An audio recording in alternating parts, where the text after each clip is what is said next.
ओम शांति।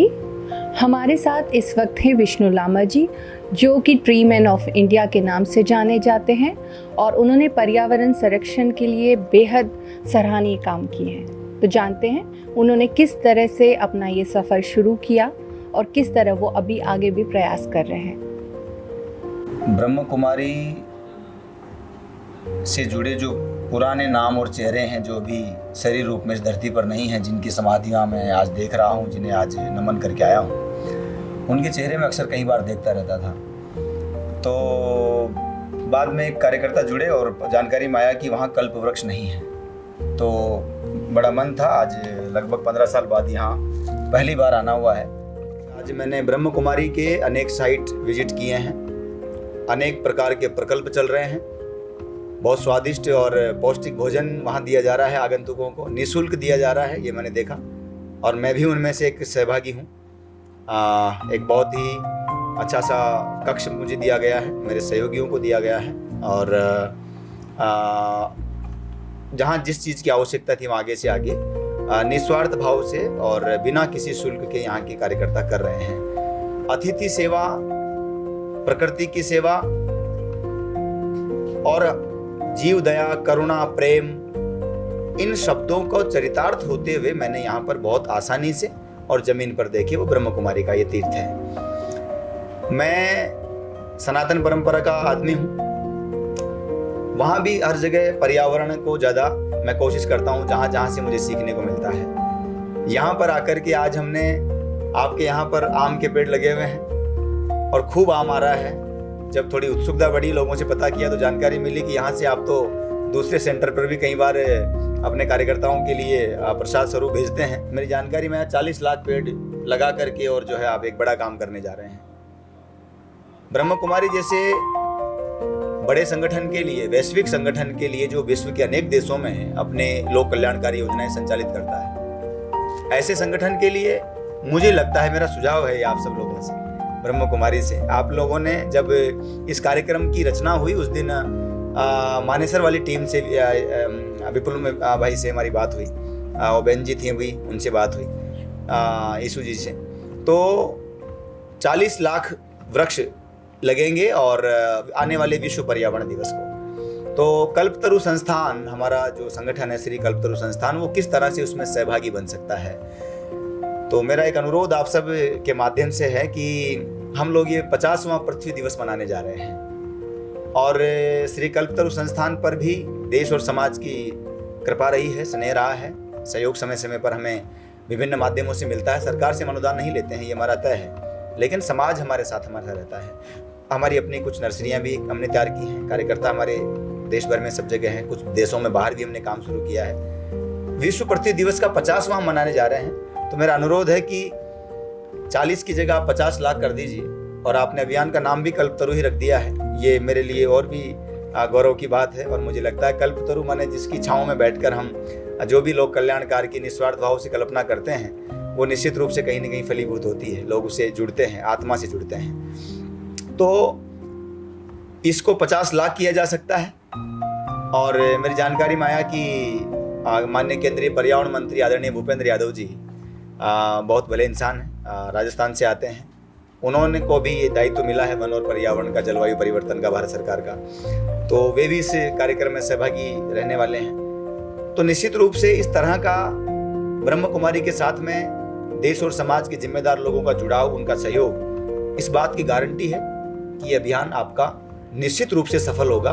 और जिस तरह का डेडिकेशन आज कार्यकर्ताओं में मैंने देखा है, यहाँ के जो स्वयंसेवकों में डेडिकेशन देखा है, आप अपने शब्दों में परिभाषित करते हैं उन्हें, मैं अपने शब्दों में कार्यकर्ता और ये सब बात कर रहा हूँ। तो निस्वार्थ भाव से इस प्रकार की सेवा, जिन्हें कुछ नहीं मिलेगा, और जो ब्रह्मचारी रहने वाले हैं उनका तो दुनिया में कुछ नहीं रहने वाला है, उनके जाने के बाद फिर उनके कार्य ही हमें याद रहेंगे। तो पर्यावरण एक ऐसा माध्यम है जो सभी समाजों को, क्योंकि जिस जिसको सांस लेने की आवश्यकता है, जिस जिसको पानी की आवश्यकता है, उस प्रत्येक जीव की जिम्मेदारी है कि वन और जल संरक्षण हो।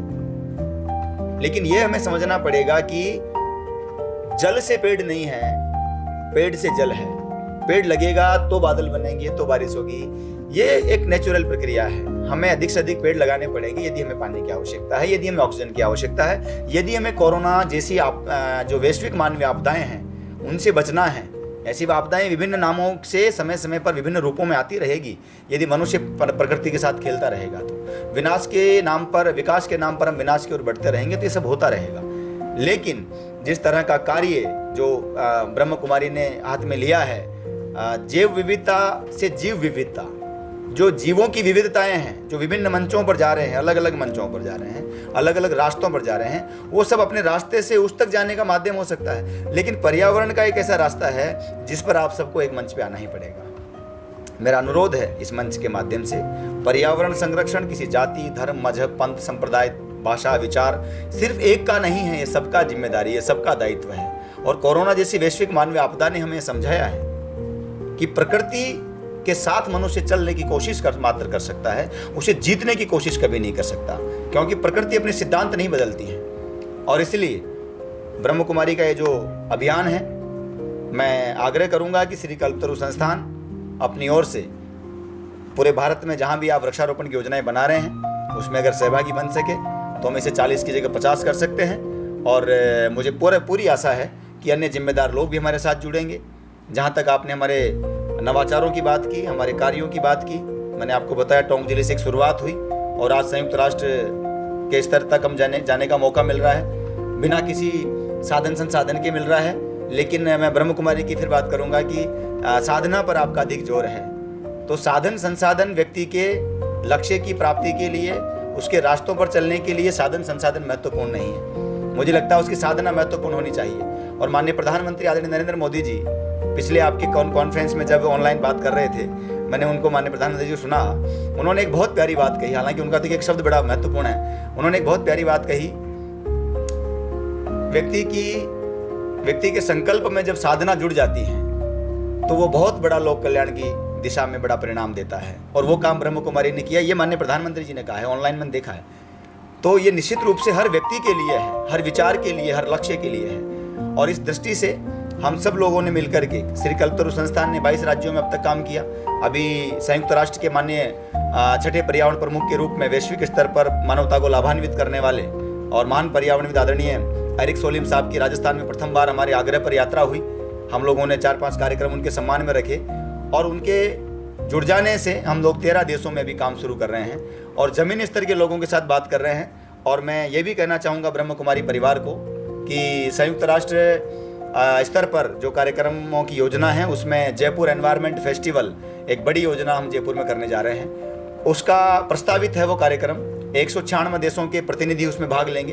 तो हम पूरे विश्व के जमीनी स्तर के जो लोग हैं, जो नहीं जानते, मेरी तरह मैं अंग्रेजी नहीं जानता, मैं तकनीकी ज्ञान नहीं जानता, लेकिन साधना, माननीय प्रधानमंत्री जी के शब्दों की बात करूं, साधना अगर आपकी परिपक्व है तो निश्चित रूप से आप उस दिशा में आगे बढ़ेंगे। हम बढ़ रहे हैं, 13 देशों में हमने आगे बढ़े हैं, देश के 22 राज्यों में काम कर रहे हैं, निस्वार्थ काम कर रहे हैं। कभी सरकारी सहयोग हमने अपेक्षित नहीं हमारी तरफ से रहा है। लेकिन ये सब चीज़ें बहुत छोटी लगी जब बड़े स्तर पर आकर के और बहुत आसानी से, जो मेरे जैसे ठूंठ लोग काम कर रहे थे, मेरे पास तो दूसरा काम भी नहीं था, तो मैं तो बागवानी का काम कर सकता था। सामान्य परिवार का हूँ, सामान्य गाँव का आता हूँ, सामान्य पृष्ठभूमि का व्यक्ति हूँ, सामान्य सोचता हूँ, बहुत बड़ा कोई विद्वान नहीं हूँ, जानता नहीं हूँ, अनुभज्ञ हूँ। लेकिन ब्रह्म कुमारी में जो लोगों को देखा है, पढ़े लिखे ऐसे युवक युवतियाँ, जिस दौर में हम लोग देखते हैं सोशल मीडिया के माध्यम से, बड़ा तकलीफ होती है कि किस दिशा में जा रहे हैं। भारत को भारत बनाने का काम जो लोग कर रहे हैं, उन लोगों में कई चेहरे आज मैंने यहाँ पर देखे, निस्वार्थ भाव से मानवता की सेवा में जटे हुए हैं। मुझे आशा है कि मुझे भी यहाँ इस परिसर में आकर के बहुत कुछ सीखने को मिलेगा। और मैं आभारी हूँ ब्रह्म कुमारी परिवार का, जिन्होंने मुझे एक सामान्य बागवान को, आज 75 पद्मश्री लोगों को, पद्म भूषण पद्म विभूषणों को आपने बुलाया है और अतिथि के रूप में एक सामान्य व्यक्ति को चुना है। आप चाहते तो दुनिया की किसी बड़ी तोप को बुला सकते थे। मैं आपका आभारी हूँ और मैं आशा करता हूँ कि ये जो संबंध बना है, ये जो आत्मा का संबंध बना है, ये निश्चित रूप से मानवता के कल्याण के लिए 2 कदम और आगे बढ़ करके हम सब लोगों के साथ में और बन करके और कुछ विशेष करने की ओर बढ़ेगा। आपका बहुत बहुत धन्यवाद।